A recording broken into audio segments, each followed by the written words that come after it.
Saludos mis hermanos y amigos, una vez más su hermano pastor Ramón Carmona, acompañándole en este estudio de la palabra de Dios. Qué bueno que nos volvemos a encontrar.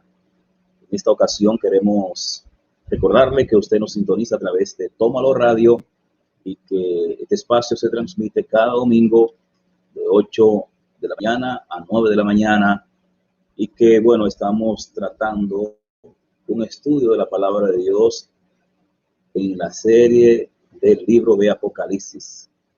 En este momento quiero invitarle a que nos acompañe orando para poner en manos del Señor el programa del día de hoy, que estaremos tratando el tema sobre el gozo anticipado por la victoria del Cordero. Estaremos basando el estudio a partir del capítulo 14, versículo 1 hasta el versículo 13. Así que le invito a que me acompañe en oración en estos minutos. Padre, gracias te damos en el nombre del Señor Jesús. Gracias por la oportunidad y el privilegio que nos da de poder dirigirnos a cada uno de los hermanos y amigos. En esta hora presentamos sus vidas, que tú trates con sus corazones, que tú abras su entendimiento y permita, oh Dios, que podamos transmitir de manera clara el conocimiento de tu palabra. En el nombre de Jesús. Amén y amén. Muy bien, mis hermanos y amigos, estamos hoy en el libro de Apocalipsis, capítulo 14. Y allí pues estaremos hablando, como ya he anticipado, el gozo anticipado por la victoria del Cordero. Pero antes de decir que en los estudios anteriores estuvimos viendo algunos eventos desde el capítulo 12 y todo el capítulo 13, vimos algunos eventos donde se veían las actividades de personajes como el dragón en el capítulo 12 y en el capítulo 13 las dos bestias, tanto el anticristo como el falso profeta. Y en todo el escenario de esos capítulos, pues pareciera ver el éxito, el triunfo de estos personajes de las tinieblas operando contra el pueblo de Dios, contra los hijos de Dios. Pero aquí en el capítulo 14 vamos a ver un panorama totalmente contrario. Y el panorama es donde quien está posicionado para ejecutar victoria es tanto el Cordero de Dios como los 144,000 que son sellados, habían sido sellados para testificar del Señor. Y es importante también, para ponerlo en contexto, que entendamos que todo lo que estamos viendo aquí en el libro de Apocalipsis, desde los capítulos 12, 13, ahora en el 14, son escenarios que tienen que ver con el periodo de la gran tribulación. De manera que, tomado esa referencia, podemos ubicar cada uno de los eventos y cada una de las cosas que vamos a encontrar acá. Hemos dicho que este capítulo 14 presenta como es como una antítesis,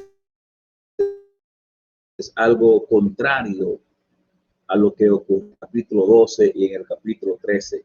Aquí encontramos al Cordero que logra posicionarse, encontramos al Cordero en pie, como vamos a ver a partir del análisis ético que vamos a tener a partir de ahora. Nos encontramos en una posición de afianzar, de afianzamiento, una posición de alguien que ha obtenido una victoria. Bueno, aquí en el versículo 14, en el capítulo 14, versículo 1, vamos a comenzar a leer para de una vez comenzar con el análisis. Dice en el capítulo 14, versículo 1, después miré y aquí el Cordero estaba en pie sobre el monte de Sión y con él 144,000 que tenían el nombre de él y el nombre de su padre escrito en la frente. Aquí comenzamos a ver, aquí en el capítulo 14, Juan está narrando, dice, después miré. Es muy usada esa frase aquí en el libro de Apocalipsis, porque es una forma de ir narrando los eventos, cómo Juan va conectando de un evento a otro. Aquí en el capítulo 14 Juan dice, después miré y he aquí el Cordero. El Cordero, todos sabemos que es el Señor Jesucristo.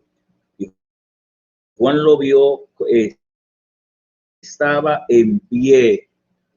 El hecho de que el Cordero estaba en pie, cuando Juan lo vio en visión, pero es importante que entendamos que es una referencia que al futuro, todo lo que Juan vio en visión tendrá un cumplimiento futuro.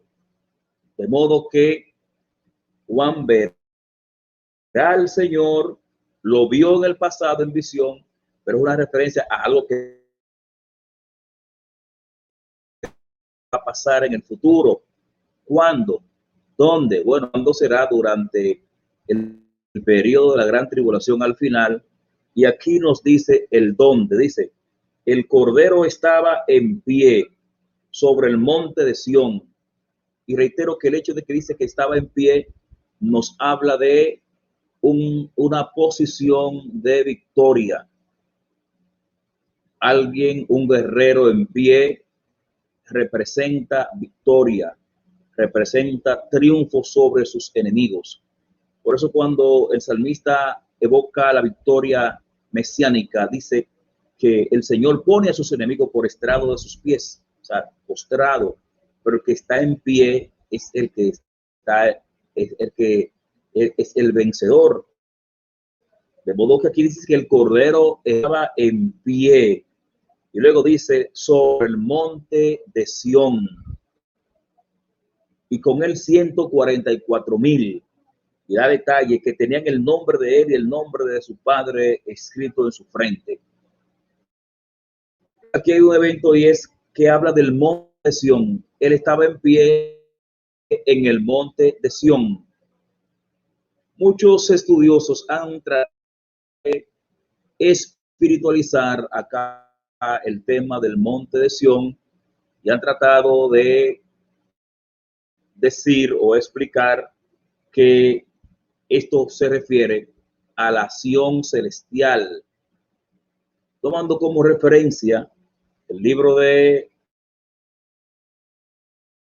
Hebreos, capítulo 12, donde hace referencia a la Sión celestial.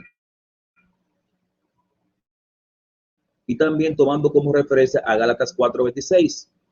Pero es importante que entendamos que lo que está ocurriendo acá no podemos interpretarlo desde una perspectiva figurada, sino literal. Y cuando habla del monte de Sión, tenemos que entender que la referencia es al Sión, al monte de Sión real, que está en Israel. Ese monte de Sión, aquí en Apocalipsis, no lo podemos ver de una forma figurada. O sea, lo que Juan está viendo acá no es viendo al Cordero en el cielo con 144,000, sino que lo está viendo en la tierra. Por eso el tema es el gozo anticipado por la victoria del Cordero, porque todos sabemos que el Cordero al final vendrá de una forma literal sobre a Israel, pondrá sus pies sobre el monte de los olivos y desde allí pues establecerá el inicio de lo que será su reinado. Todo eso está en las Sagradas Escrituras, anunciada por los profetas en el Antiguo Testamento, anunciada aquí en el libro de Apocalipsis, en el capítulo 20, todo eso está prefigurado y anunciado. Tenemos que entenderlo de forma real y literal. Será en el monte de Sión real. De modo que este evento, estos primeros versículos del capítulo 14, tendrán su cumplimiento aquí en la tierra. El Señor estará en pie en el monte de Sión y con él estará entonces 144,000. Lo que eso también nos amplía el abanico de interpretación para que estos 144,000 sellados son los mismos que en el capítulo 7 de este mismo libro de Apocalipsis habían sido sellados de las tribus de Israel para que durante la gran tribulación ellos sirvieran como predicadores del mensaje divino. Estos 144,000 que son sellados en el capítulo 7, aquí en el capítulo 14 ahora aparecen junto al Cordero en el monte de Sión. Y aquí, bueno, también se nos declara cuál es el sello. Ese sello que ellos recibieron en el capítulo 7, aquí se nos explica y dice que tenían en su frente el nombre, que tenían el nombre de él, del Cordero, y el nombre del Padre escrito en la frente. De modo que el sello que se pone allá en el capítulo 7 a estos 144,000, ese sello tiene un nombre, es el sello con el nombre del Cordero y el nombre del Padre en su frente. Muy bien, ahora nos dice acá en el versículo 2, y oí una voz del cielo como estruendo de muchas aguas y como sonido de un gran trueno, y la voz que oí era como de arpista que tocaban sus arpas. Aquí en el versículo 2, Juan está describiendo que él escucha un sonido tan fuerte, tan estrondoso, tan impactante, que él lo identifica como estruendo de muchas aguas y también como sonido de un gran trueno. Y al final dice otro calificativo, y la voz que oí era como de arpistas que tocaban sus arpas. De modo que aquí hay tres elementos importantes. Los primeros dos elementos tienen que ver con la potencia de eso que él escuchó. Entonces nos está diciendo que escuchó algo potente, una forma extraordinaria. Y luego la tercera parte es que era armonioso el sonido, porque dice que era como arpistas que tocaban sus arpas. De modo que está por un lado lo fuerte y está por otro lado lo armonioso y lo dulce de esa voz. Ahora, ¿quién produce esa voz? ¿O quiénes producen ese sonido? Muchos intérpretes han sugerido que se trata de los 144,000, pero es importante que sigamos entendiendo y el mismo texto nos va a ir iluminando. Primero el texto lo dice que la voz que oyó fue del cielo. Oí una voz del cielo y los 144,000 están en el monte de Sión con cero.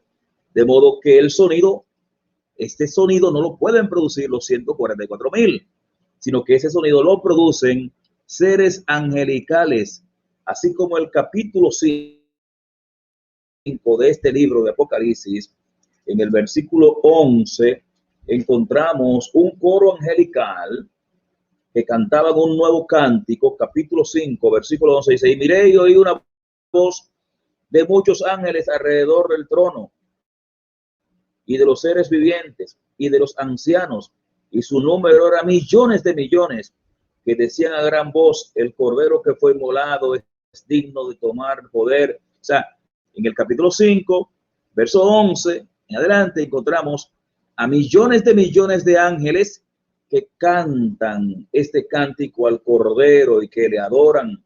De modo que esos que en el capítulo 14, versículo 2, producen ese estruendo y ese sonido armonioso es un coro de ángeles, un coro de ángeles. En el capítulo 7, versículo 11, también se nos dice, y todos los ángeles estaban en pie alrededor del trono y de los ancianos y de los cuatro seres vivientes, y se postraron sobre sus rostros delante del trono y adoraron a Dios, diciendo, amén. Y ahí cantan otro cántico. De modo que los ángeles que están alrededor del trono, hay ángeles especiales para la alabanza, para la adoración, para cantar. Aquí en el capítulo 14 se nos dice que Juan escuchó una voz grande, estrondosa, como de muchas aguas y como sonido de trueno, pero también armoniosa, como arpistas que se preparaban para tocar sus arpas. De modo que para comprender quiénes producen esa voz, quiénes producen ese sonido, debemos decir, ya tenemos referencia de que los ángeles están para eso. De modo que estos que producen este sonido fuerte es un coro angelical. Probablemente un coro diferente al del capítulo 5, versos 11 y 17, 11, porque donde hay tantos millones y millones de ángeles, pues pudiera entrar por parte, como entraban los adoradores en los días de David, que entraban por tiempo, por turno a la adoración, y se resalta que el cántico es nuevo, lo vamos a ver más adelante. Entonces dice aquí, verso 3, y cantaban un cántico nuevo delante del trono, de modo que si el cántico es nuevo, entonces debemos entender que quienes lo están cantando puede referirse a un nuevo coro de ángeles, un nuevo grupo de ángeles que producen este coro, este sonido. Bien, entonces dice en el versículo 3, sigue diciendo, cantan un nuevo cántico delante del trono y delante de los cuatro seres vivientes y de los ancianos.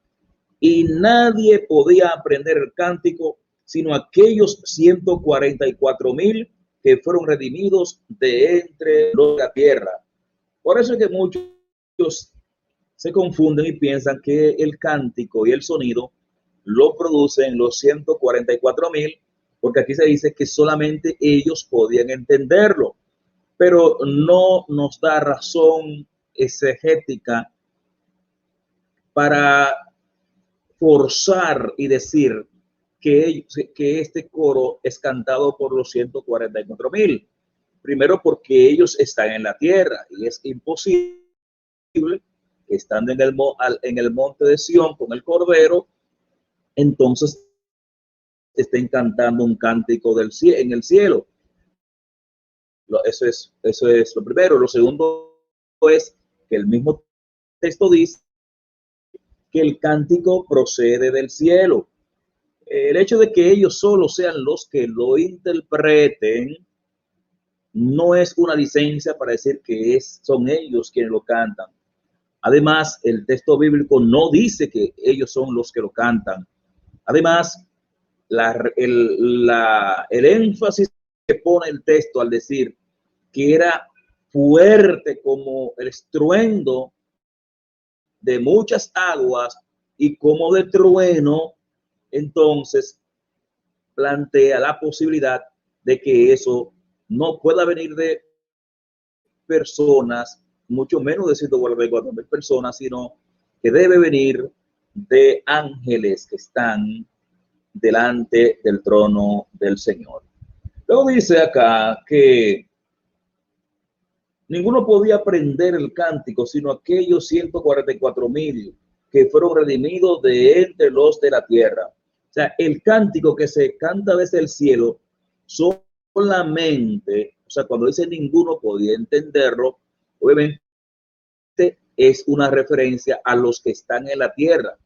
Podríamos decir, ninguno en la tierra podía comprender el cántico, sino solo aquellos que habían sido redimidos, en este caso los 144,000. Solo ellos podían interpretarlo, por razones obvias, porque ellos habían sido elegidos por el Señor durante este tiempo de la gran tribulación. Ellos serán elegidos para que funjan con una voz profética en los días de la gran tribulación. Y el derecho que el Señor le concede aquí es que solamente ellos puedan entender o interpretar el cántico que es producido desde el cielo. Luego dice en el verso 4, refiriéndose aquí a los 144,000, estos son los que no se contaminaron con mujeres, pues son vírgenes. Estos son los que siguen al Cordero por donde quiera que va. Estos fueron redimidos de entre los hombres como primicia para Dios y para el Cordero. Este versículo 4 es muy importante y ha sido bien cuestionado y analizado por lo que aquí el texto implica. Es importante cuando estamos analizando el libro de Apocalipsis que podamos detenernos con atención acá en el versículo 4, porque dice de los 144,000, ellos son muy especiales. Ellos tienen una particularidad muy especial para Dios. Primero, ellos fueron seleccionados dentro del pueblo de Israel. Ellos serán seleccionados porque es un evento escatológico dentro del pueblo de Israel para fungir como promotores del mensaje de Dios durante la gran tribulación. Y ya por el hecho de ser seleccionado le hace especial. Pero aquí el versículo 4 dice que estos son los que no se contaminaron con mujeres, pues son vírgenes. Y sobre este tema muchos han escrito sobre esto y cuestionan a qué se refiere el hecho de que no se contaminaron con mujer, pues son vírgenes. Y muchos entonces plantean y dicen que si el matrimonio y las relaciones sexuales es algo desaprobado por Dios, o por qué razón aquí se dice que estos no se contaminaron con mujeres y que son vírgenes. Bueno, y la explicación de este versículo tan espinoso es clara y sencilla. Cuando dice estos son los que no se contaminaron con mujeres, pues son vírgenes,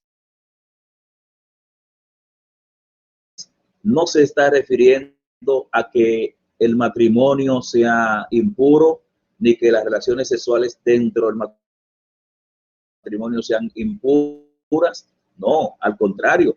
Las Sagradas Escrituras dice, habla sobre el matrimonio y sobre el hecho, y habla de la honra. En Hebreos capítulo 13, verso 4 dice, honroso sea en todo el matrimonio y el lecho sin mancilla. De modo que el matrimonio desde el principio Dios lo ha instituido y lo ha santificado. Y el hecho de que el mismo Señor Jesucristo participó en una boda nos hace entender de lo serio que son las bodas para el Señor.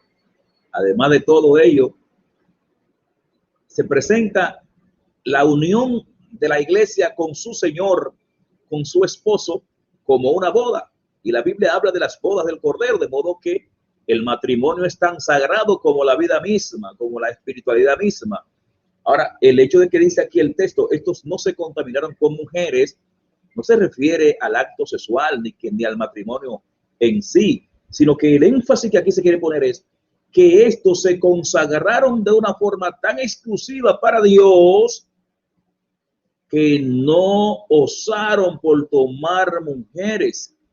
Lo que se resalta aquí no es el hecho de casarse, lo que se resalta aquí, lo que se reprende aquí no es el hecho de casarse o de relaciones sexuales dentro del orden de Dios, no.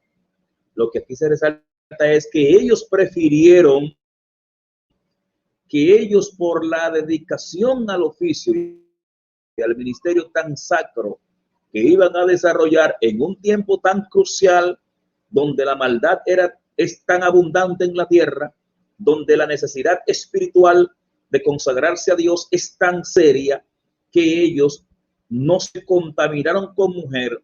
Reitero, no que casarse sea una contaminación, sino que prefirieron ellos no ligarse mediante el matrimonio a procrear hijos y tener familia. No es que eso sea una contaminación, lo dice la Biblia explica sobre eso, sino que su nivel de entrega y sacrificio fue tan grande que ellos prefirieron no casarse con la finalidad de servirle al Señor con toda su fuerza. Y se resalta aquí, y eso podemos entenderlo de una forma también ampliada con lo que el apóstol Pablo habla en 1 de Corintios capítulo 7, cuando habla del matrimonio. Y quiero leer algunos versículos allí en 1 de Corintios capítulo 7. El apóstol Pablo nos aclara de un más puntual lo que aquí estamos tratando de resaltar. En el capítulo 7, verso 1 dice Pablo: en cuanto a las cosas que me escribisteis, bueno le sería al hombre no tocar mujer. Pablo está haciendo referencia a algo que los hermanos de Corinto le habían comentado sobre la crisis y la situación que estaba pasando en algunos matrimonios de la iglesia de Corinto. Entonces Pablo, basado en esa situación que se están dando en los matrimonios, dice Pablo, en cuanto a esas cosas que me han escrito, que me han dicho, más simple, en cuanto a esa problemática que ustedes me han explicado, bueno le sería al hombre no tocar mujer. Mejor es que no se casen para estar con ese desorden, dice Pablo. Luego en el versículo 7 dice: quisiera más bien que todos los hombres fuesen como yo. O sea, Pablo no se casó, pero Pablo no se casó porque casarse sea un pecado. Dice: quisiera que todos los hombres fuesen como yo, pero cada uno tiene su propio don de Dios. Uno a la verdad de un modo y otro de otro. Pablo no está censurando el matrimonio. Pablo está resaltando que dedicarse a Dios por entero y no casarse, dice Pablo, es mejor. Y luego explica, no es que sea malo el matrimonio, no. Lo que pasa es que por causa de lo apremiante y del compromiso de la obra, bueno le sería que el que le va a servir al Señor, pues esté libre. ¿Para qué? Servir de una forma más entregada. Y ese es el dilema que encontramos en el libro de Apocalipsis, capítulo 14. Estos 144,000, en virtud de la seriedad de su compromiso, en un momento tan difícil, en un momento donde la espiritualidad era tan complicada y la corrupción espiritual era tan fuerte, que ellos optaron por no casarse. Y luego aquí en el texto se traduce y dice: no se contaminaron con mujer. Si a mí me hubiese tocado escribir el texto en ese momento, no hubiese utilizado esa frase, porque en verdad que la frase como que se presta un poquito como a confusión, pero la explicación es esa, que no, no se dedicaron a ocupar posiciones en el orden social, una familia, hijos, no, prefirieron quedarse sin casar para servir al Señor. Pablo luego dice que a los que le van a servir al Señor, vengan como el Señor te llamó. Si tú estás soltero y el Señor te llamó, dice Pablo, case. Y no es porque el matrimonio sea malo, reitero. Dice Pablo, no te case, porque le va a servir mejor al Señor soltero. Ahora, si el Señor te llamó soltero, si el Señor te llamó casado, pues quédate casado, no abandone a tu mujer. Lo que resaltamos acá es que el matrimonio es puro, es honroso, y aquí en Apocalipsis no se refiere a una contaminación, no se refiere a contaminarse con mujer, no se refiere al hecho libre y espiritual de casarse, no. Ahora sigue diciendo que estos son los que siguen al Cordero por donde quiera que va. Estos 144,000 van a seguir al Cordero por donde quiera que el Cordero va. Y obviamente reiteramos que como es un evento escatológico, los primeros años del ministerio de estos 144,000, ellos actuarán de una forma como está actuando la iglesia en el presente, que aunque el Señor está con nosotros, no está físicamente, sino de una forma, diríamos, espiritual. Entonces, en los primeros años del ministerio de estos 144,000, ellos siguen al Cordero por donde quiera que va, pero la referencia ahí será a cuando el Cordero esté aquí en la tierra, ellos le acompañarán donde quiera que el Cordero se mueva. Y luego sigue diciendo, estos fueron redimidos de entre los hombres como primicia para ti, para el Cordero. Cuando habla como primicia para Dios, está hablando primicia dentro del pueblo de Israel. Dentro del pueblo de Israel, porque reiteramos, esto va a ocurrir durante la gran tribulación, específicamente segunda mitad de la gran tribulación, los 3 años y medio finales. Y cuando se resalta que son primicia para Dios, son primicia dentro del pueblo de Israel, porque la iglesia, nosotros que estamos aquí predicando y sirviendo a Dios y tratando de obedecer, de santificarnos, tendremos un encuentro magnífico con el Señor antes de estos acontecimientos. Y luego sigue diciendo en el verso 5, y en sus bocas no fue hallada mentira, pues son sin mancha delante del trono de Dios. Todo lo que aquí se está resaltando es la pureza de estos 144,000 elegidos del pueblo de Israel para servir al Señor durante la gran tribulación.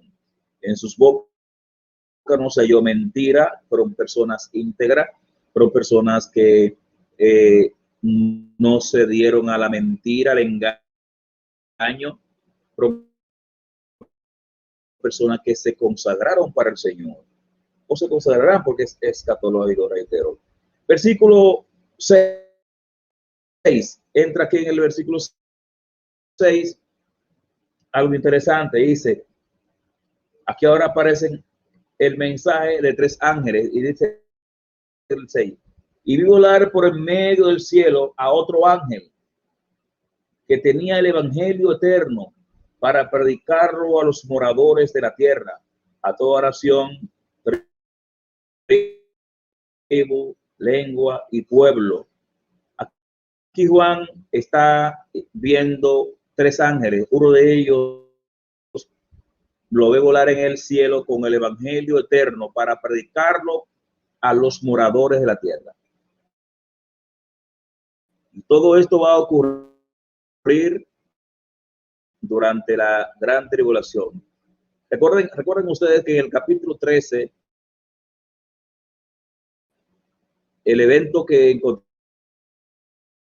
encontramos en el capítulo 13 es la manifestación de dos seres diabólicos, la bestia que sube del mar y la bestia que sube de la tierra, el anticristo y el falso profeta, y que durante el accionar de estos dos personajes, detrás de ellos estará Satanás. Todo lo que ellos harán será motivar que la gente blasfeme contra Dios, adore las imágenes de la bestia, adore cuantas cosas diabólicas el ser humano puede hacer.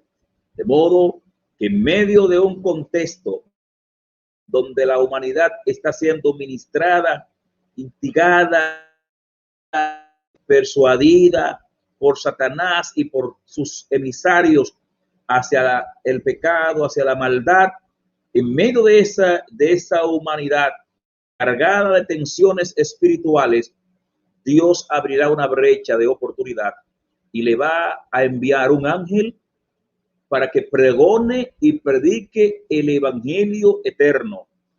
El ser humano no tendrá excusa, no la tiene ahora ni no la tendrá jamás, porque a pesar de que el enemigo ha estado detrás y ha creado las condiciones para que el ser humano le sirva, Dios no ha quedado sin testimonio. Dios se ha dado a conocer a través de diferentes mecanismos.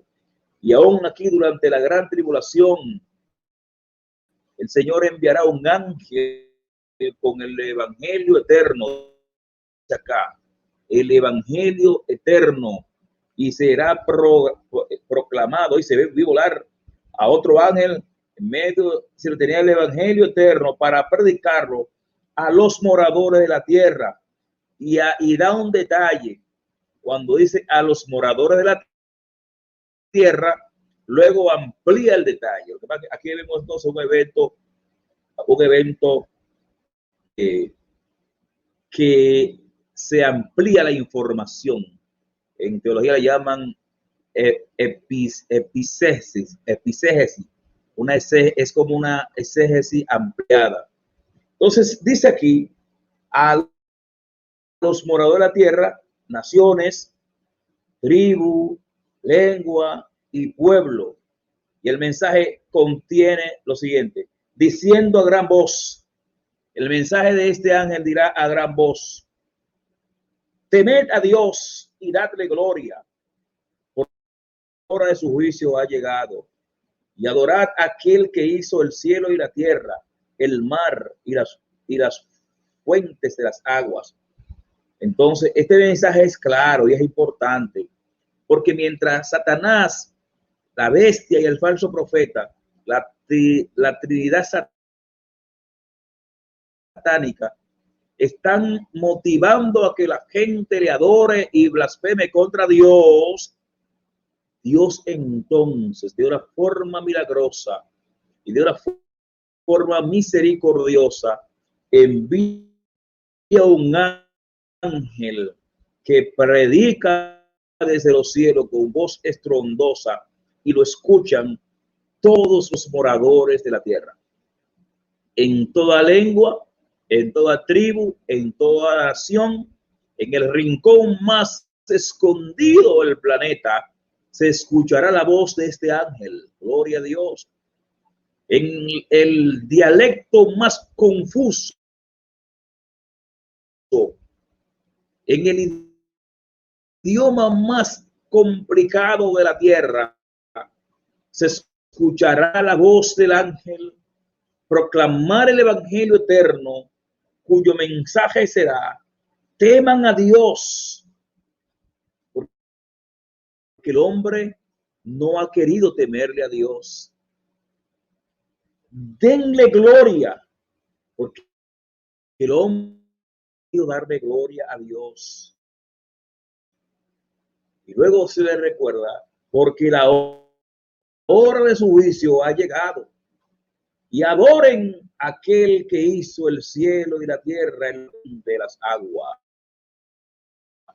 Es un cántico maravilloso sobre esos versículos. Cielo eterno esa motivación de parte de un ángel para que la humanidad, que a pesar de sido muy, han sido inclusive asediados al punto tal que han adorado la imagen de la bestia. Pues a ellos el Señor le dice, teman a Dios, denle gloria, adoren a aquel que hizo los cielos y la tierra y la fuente de las aguas. En el versículo 8 dice, otro ángel, segundo ángel, otro ángel le siguió diciendo, otro ángel le siguió. A este ángel que estaba predicando le sigue otro ángel. Y oiga lo que dice este ángel, versículo 8. Ha caído Babilonia, la gran ciudad, porque ha hecho beber a todas las naciones del vino del furor de su fornicación. Aquí es importante este versículo 8, porque ha sido tema de mucho debates también el versículo 8 y de análisis. Por ejemplo, cuando habla aquí de la gran Babilonia, la gran ciudad Babilonia, y se resalta que ella, su pecado ha sido que ella ha hecho fornicar, ha hecho beber a todas las naciones del vino del furor de su fornicación. Bueno, algunos entienden que aquí Babilonia es una referencia a Roma, porque Roma en la era cristiana, Roma ha sido la gran propagadora de la idolatría a través del sistema papal y la adoración de imágenes y todas esas cosas. Muchos ven a Roma aquí en un sentido figurado. Otros ven al sistema de la religión pagana que existe en el mundo. Pero siempre recomendamos que la interpretación bíblica sea lo más apegado al contexto literal de esto. De modo que aquí dice Babilonia. Y vamos a entender que Babilonia es Babilonia. Y aunque en la actualidad no exista una ciudad con el nombre de Babilonia, lo existió en la antigüedad y desde sus inicios estuvo marcada a la idolatría y a la rebelión contra Dios. El fundador de Babilonia fue Nimrod, allá en Génesis capítulo 10. Nimrod, poderoso cazador delante de Dios y de los hombres. ¿Qué se propuso Nimrod? Edificar una torre, la torre de Babel, ahí viene Babilonia, confusión, donde los hombres puedan subir a donde Dios, pero también es una torre que expresa la rebelión del hombre contra Dios, porque Dios había dicho a la generación postdiluviana, crezcan, expándanse, hieren la tierra. Y Nimrod dijo lo contrario, reunámonos, quedémonos en un lugar para que no seamos eliminados ni dispersados. O sea, Nimrod es el primero en cuanto a este mandato de crecer y multiplicarse. Nimrod es el primero en contra de decir la voluntad de Dios. Y Nimrod entonces, en lugar de expandirse y buscar ciudades donde crecer, se llama a los hombres de su tiempo, lo reúne en un lugar y allí forma el primer reino contra los designios de Dios. Entonces, Babilonia en la antigüedad se caracterizó por su pecado de la idolatría. Tanto en la antigua Babilonia, de los siglos, de los días de Nimrod,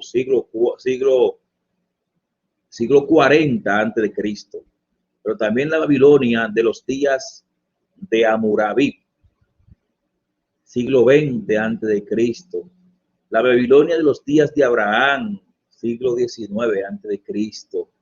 Su característica es la idolatría, y la Babilonia de los días de Daniel, que es el nuevo imperio babilónico del siglo VI antes de Cristo, también se caracterizó por su pecado de idolatría, paganismo. En Babilonia existían más de 3000 dioses. Entonces, ella es considerada la gran prostituta, espiritualmente hablando, porque de ella se desprendieron todo ese sistema de idolatría pagana que se expandió por toda la humanidad, salió de ahí. De modo que Babilonia es responsable de la idolatría que se practica en el mundo, que salió de ahí. Pues aquí en el capítulo 14, verso 8 de Apocalipsis, el Señor le está pasando factura. Ha caído Babilonia la grande, la gran ciudad, porque ha hecho beber a todas las naciones del vino del furor de su fornicación. Y no, ahí pasó todo, cayó Babilonia. Ahora dice en el versículo 9, dice, el tercer ángel lo siguió diciendo a gran voz: si alguno adora a la bestia y a su imagen y recibe la marca en su frente o en su mano, wow. El tercer ángel viene con una advertencia, y es importante aquí entonces vinculemos esto en contexto. Primero, un ángel que proclama el evangelio diciéndole a la gente lo que hay que hacer. Luego, un ángel que anuncia la caída del sistema religioso. Y es importante que entendamos que en los días de las bestias, el sistema babilónico estará a su máxima expresión. Lo que estoy viendo acá entonces, a mi interpretación personal, esto no lo he leído ni lo he visto en ninguna, mi interpretación personal es que así como en Babel comenzó la idolatría con Nimrod en la antigüedad, esta idolatría se ha propagado y se ha mantenido en toda la humanidad. Ya al final del tiempo, lo que comenzó en un tiempo del principio con Nimrod, pues aquí llega a su máximo esplendor. ¿Con quién? Con Satanás, con las bestias. Llega a su máximo nivel de esplendor, y en su cúspide, en su clímax, entonces el Señor la sentencia a la destrucción. Ha caído Babilonia. El sistema de idolatría implementado por Satanás y el anticristo también será sacudido por la caída de Babilonia. De hecho, la caída de Babilonia anunciada aquí pudiera bien estar vinculada con la sentencia a ese sistema satánico que ha sido implementado por el anticristo. Ahora en el versículo 9 se completa este tema. Por eso este tercer ángel dice: si alguno, diciendo en gran voz, si alguno adora a la bestia y a su imagen, si alguno sigue el sistema babilónico de idolatría, si alguno adora a la imagen de la bestia y recibe su marca, su mano o en su frente, él también beberá el vino de la ira de Dios. Wow. Entonces aquí está diciendo que el que adore, el que sigue ese sistema y adore la bestia, también tendrá que tomarse un traguito de la copa de la ira de Dios. Tendrá que verse la cara a cara con Dios. Dios es amor, pero también es fuego consumidor. Dios nos advierte, Dios nos amonesta, nos da tiempo, nos percibe, Pero si nosotros en nuestras terquedades no le hacemos caso a Dios, entonces tenemos que vernosla con Él. Y aquí en el versículo 9 es lo que estamos viendo. Si alguno adora eso, entonces el verso 10, Él también beberá el vino de su ira, de la ira de Dios, que ha sido vaciado puro en el cáliz de su ira. Aquí está hablando